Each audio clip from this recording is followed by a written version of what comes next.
I'm at the Texas State Bar and talking with Michelle May O'Neill. Hey. How long have you been practicing? Oh gosh, 25 years. Yeah, we were just comparing long notes, time. comparing notes over iced tea about that you can feel old going into the courtroom. It's been a while since I practiced, but I can only imagine walking in now and seeing like, why are these children here practicing? Yeah, it's different seeing all the young ones now. But tell me, but your response was that you did that. I mean, how old were you when you started practicing? I was 23 years old when I graduated from law school.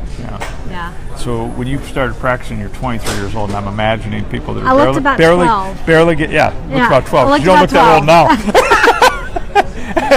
old now. What type of work were you doing back then?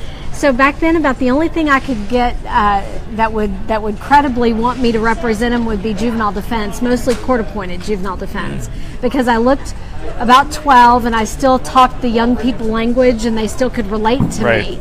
And so I did that for several years. I did court-appointed juvenile defense. And when you were going to law school and you were trying to figure out what type of work you wanted to do, and there was somebody that spoke at lunch. It was oh my gosh. He was the son of one of the Watergate investigators or whatever. Joe, and I can't think of his last name, but he talked about, he was out at Stanford recently and they were talking about how to identify with students and whatnot, what they want to do. What's your role in life? Why are you here? Yeah. You seem to have a philosophy during law school for what you wanted to do. Yeah. What guided you? Yeah, well, whenever I went to law school, I had been raised by a very entrepreneurial father. He had always owned businesses and he had had his, personal challenges in life. And so when I went to law school, I had in my head that I wanted to represent real, live, breathing people, real people, not corporations, not insurance companies, not banks. I wanted to represent real people that got to write you a check every month out of their very own bank account or their own, paycheck. And that's what motivated me to become a lawyer. Mm-hmm. How'd you become family lawyer?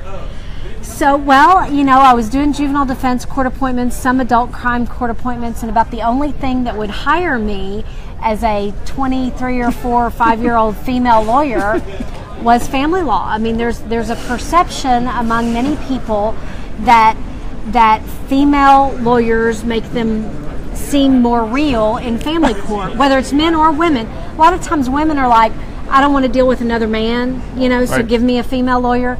And men are like, I'll look more family or something, family, domestic, I don't know, something. There's just a perception that a woman lawyer is preferable in family law. So that's what actually would hire me. And I'll never forget the first family law case that hired me. I was about, a few months out of law school. I'd hung up my shingle in a little 10 by 16 one-room office. Back then it was before computers were quite as prolific as they are now, but I had one. Which city? Belton, Texas. How big is that? Very small. And this guy comes in my office on a Friday afternoon and he had 3 crisp $100 bills and he had a child support problem. And I knew the answer to the question. I knew what needed to be done. I knew the answer and I knew it just was going to basically be a letter. And so I took his 3 $100 bills, I wrote the letter, and a couple letters back and forth later with the lawyer. I resolved his problem and we were done. And I was so excited on that Friday afternoon to have my 3 $100 bills. And you first case that ever hired me. I can do this thing. Yeah, I was like, yes, I can do this. It was the first case that ever paid me a retainer.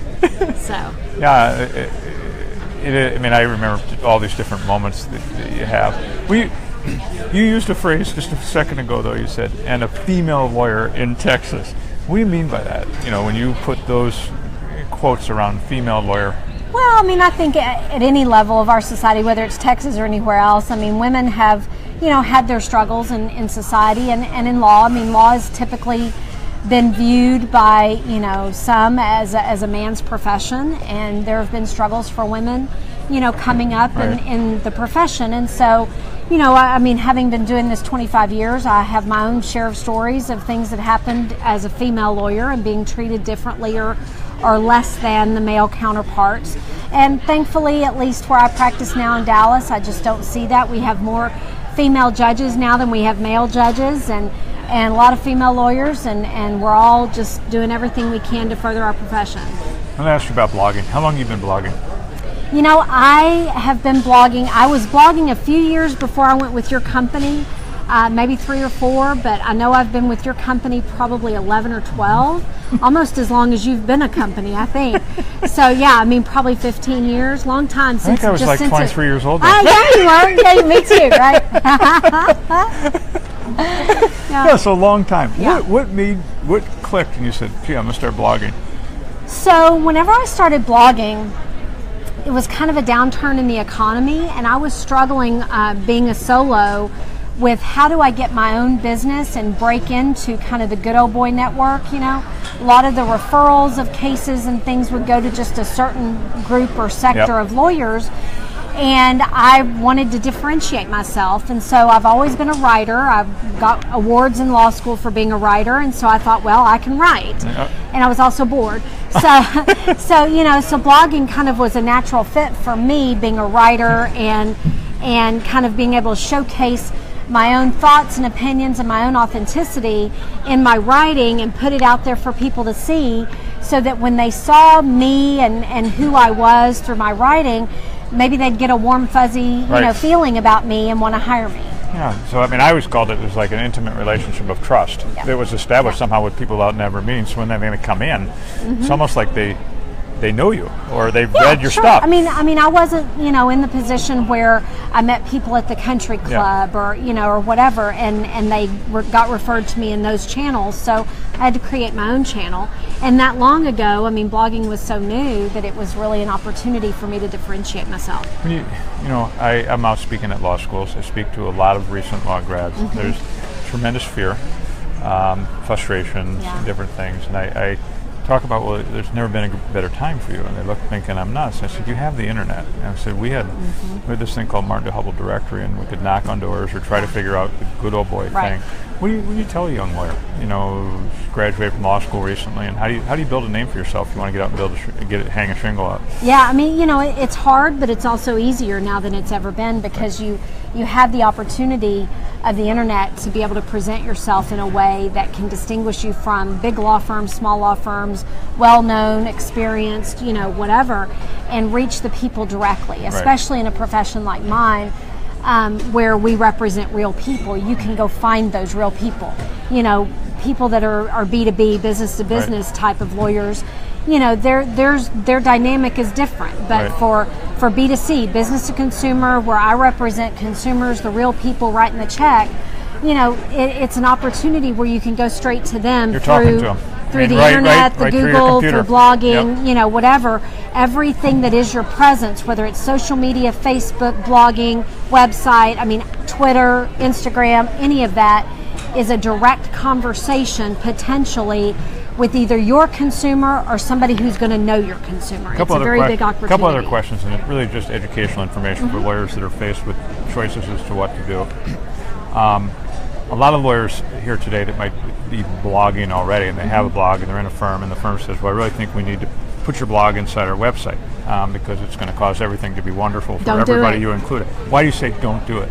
Well, I think in any situation these days, with kind of the shift of the law profession, everybody, whether you're one of 1,000 lawyers in a big old law firm or whether you're a solo, you have to maintain your own identity now. It's all about rainmaking. And so you have to have your own identity, which means, in my opinion, I think every lawyer needs to buy their domain name of their name and create their own presence, even if they are in a big firm, because it's all about your relationship with your client at whatever level. Now you went through, I'm not going to get into details of experience going into a larger firm and whatnot, and then what's guided you in success, you know, put you in the marketing committee in a short period of time. You talked about the concept of the rainmaker, even in a 1,000-person firm, and having the identity. What I hear sometimes is, well, we're a large firm, so people can't have individual identities. And I'm thinking, oh my gosh, usually the people that are bringing in the most work for people in these large firms have big identities. I mean, I don't know what you've seen in Dallas. That's absolutely the truth. I mean, you know, if you don't have your own method of bringing in revenue, I don't care how big your firm is, you are not valuable. Your value in this day and age, you are fungible and replaceable unless you bring value. So there's a lot of ways to bring in value. One way is through bringing in the business, rainmaking. There may be other ways to be valuable, but that's the main one that matters. I mean, whoever, is reviewing the books and reviewing the finances, if you're the one making the rain, you're the one with the power. He who controls the money has the power. The other thing, and we'll get asked here, lawyers will walk by and say, "Oh, you're Lex Blog, and you help lawyers with blogs, and you supply the content too, so that I don't have to do that." So what do you think of all that? Where the lawyers buy the content? There's kind of two thoughts in blogging world right now about that, and my personal opinion is that my blog is my authentic voice. Right. And I will not, and never have and never will pay somebody to write on my site. I don't pay ghostwriters.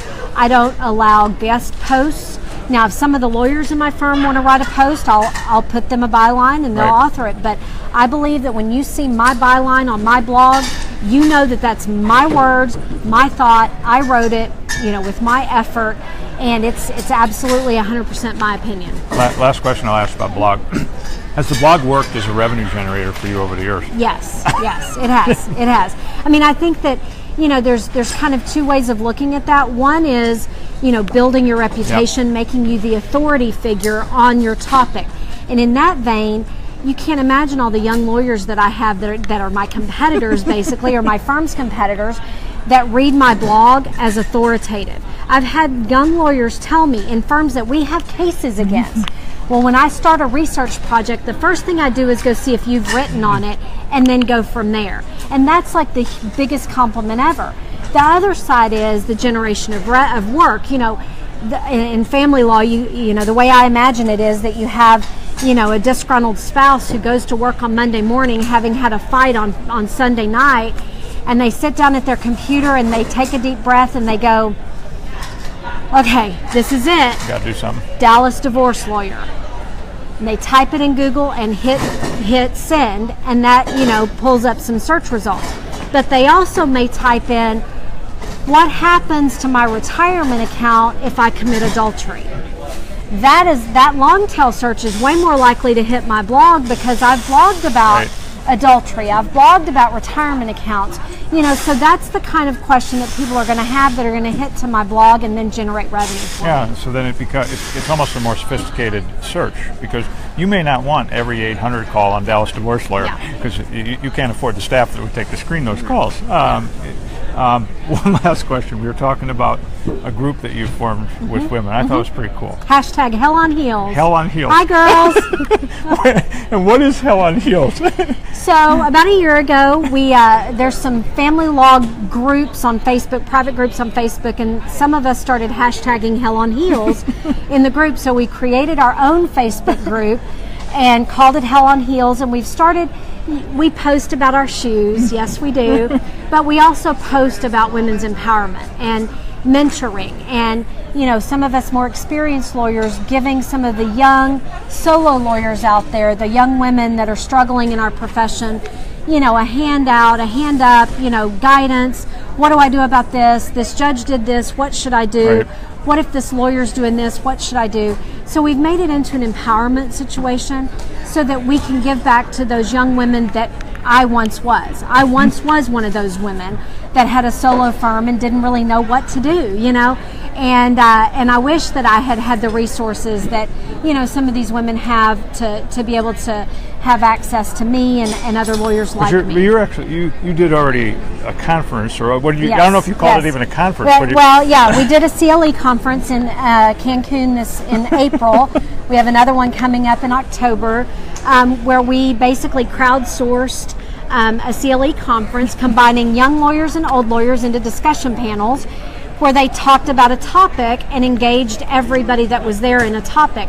And across the board, everybody that attended said it was the best CLE they'd ever been to. Yeah, I mean, I laud you for all this stuff. You have tremendous energy. The internet has allowed it to go so many places. Right. And so now you're working in a firm. I didn't even ask you about that to wrap this up, but how many lawyers in the firm now? So now we had 11, and then now we have 10. So how many paralegals? About 12, I think. So how many total employees? I think I counted 25, 6, 7, something like that today. So when you're 23 years old, and you're hanging that little shingle out in a small little Never office. Imagined. Could you imagine? Never imagined. At that point, I never even imagined working in the big city of Dallas, But here I am. So yeah, I mean, our new firm, it's 2 years old as of June, and and we're just rocking the house. That's great. Yeah. Hey, this was really delightful. I really Thank appreciate you. it. Good to see you, Kevin.